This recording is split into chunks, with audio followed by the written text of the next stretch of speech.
வேலூர் மாவட்டத்தில் டெங்கு காய்ச்சல் பரவாமல் இருக்க பல்வேறு சுகாதார நடவடிக்கைகள் மேற்கொள்ளப்பட்டு வருவதாக ஆட்சியர் சுப்புலட்சுமி தெரிவித்துள்ளார். வேலூர் மாவட்டம் தெள்ளூர், புலிமேடு உள்ளிட்ட இடங்களில் கலைஞர் கனவு திட்டத்தில் கட்டப்பட்டு வரும் வீடுகளை மாவட்ட ஆட்சித்தலைவர் சுப்புலட்சுமி நேரில் ஆய்வு செய்தார். முன்னதாக செய்தியாளர்களை சந்தித்த அவர், கலைஞர் கனவு திட்டத்தில் முறைகேடுகள் நடைபெறாமல் இருப்பதற்காக பணிகள் கணினி மூலம் கண்காணிக்கப்பட்டு வருவதாக கூறினார். இதுவரை மாவட்டத்தில் டெங்கு காய்ச்சல் ஏற்பட்ட 69 பேருக்கு மருத்துவமனைகளில் சிகிச்சை அளிக்கப்பட்டு வருவதாக குறிப்பிட்டார். டெங்கு காய்ச்சல் வராமல் இருக்க ஒவ்வொரு பகுதியிலும் தண்ணீர் பரிசோதனை செய்யப்பட்டு வருவதாகவும், மருத்துவ முகாம்கள் அமைத்து சிகிச்சை அளிக்க நடவடிக்கைகள் எடுக்கப்பட்டிருப்பதாகவும் ஆட்சியர் தெரிவித்தார்.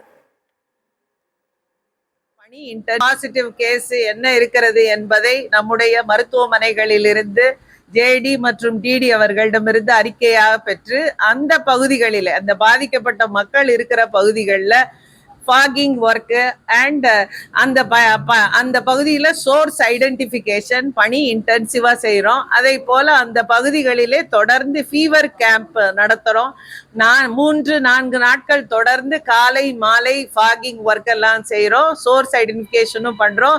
இதை போல வாட்டர் ஒவ்வொரு பகுதிகளிலும் உள்ள ஒவ்வொரு பஞ்சாயத்தில் உள்ள OHTல வாட்டர் எப்படி இருக்குது, குடிநீரினுடைய தன்மை எப்படி இருக்கு என்பதை தொடர்ந்து ஆய்வு செய்து எந்த பகுதிகளிலெல்லாம் குடிநீரினுடைய குவாலிட்டி மோசமாக இருக்கிறதோ அதற்கும் குளோரினேஷன் போன்ற வேலைகளையும் தொடர்ந்து